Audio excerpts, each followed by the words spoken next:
Hey guys, welcome back to the 2022 Lighthouse Fasting video series. Today we're going to ask the question is, whose word do you believe? We're going to look at a different aspect of faith each day. And so today that's the question that we're asking. In Luke chapter 8, verses 40 through 56, there's a man named Jairus, and his daughter is sick. His only daughter is sick and is dying. And he comes to Jesus and asks him to come to his home and to heal his daughter. And in the midst of all this, Jesus is just captured and thronged by this massive multitude, this massive crowd. And in that instance, you hear the story of the woman with the issue of blood, and it's a popular story of healing and faith in the Bible. But as all this is going on and as he's being delayed, someone from his house, Jairus' house, comes and says, "Don't bother the teacher anymore.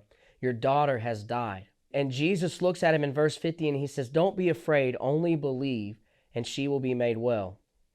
And so they continue on, and they get to the house, and everyone's weeping and mourning and crying. And Jesus says, don't mourn, don't weep. She's only sleeping. She's not dead. She's only sleeping. And the people began to ridicule Jesus because they had believed and they had known that she was dead. And so Jesus again is telling this man, look, don't be afraid, only believe. She's going to live. She's going to be made well. And so they cast out everybody else. He takes in Peter, James, and John, and the parents of the young girl. He tells her to rise up, and she rises up from her deathbed and lives. My question for you is, whose word are you believing? You know, this man had the opportunity to believe the word of the crowd, but he chose rather to believe the word of Christ, that his daughter was going to live despite what was in front of him.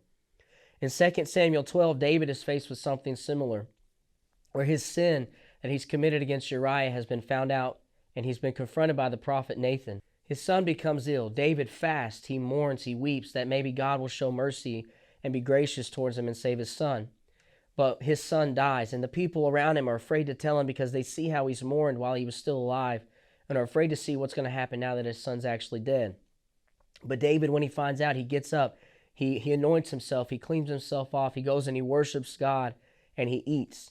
And they're all confused. They're like, when he was alive, you cried out and you mourned, but now that he's dead, you're eating, you're worshiping, you've cleaned yourself and anointed yourself. And David told the people, he said, look, when my son was alive, I prayed that God would show me grace and be gracious towards me. But now that he's gone, I know that he won't come back to me, but one day I'll go to him. And so what David is doing is he's proclaiming and making a statement of faith to the people around him. And so despite what they said, he believed the promises of God even before, thousands of years before Christ ever came. And so sometimes people, even when they're meaning well, are going to come into your life and are going to tell you that you should mourn, that you should doubt, that you should give in.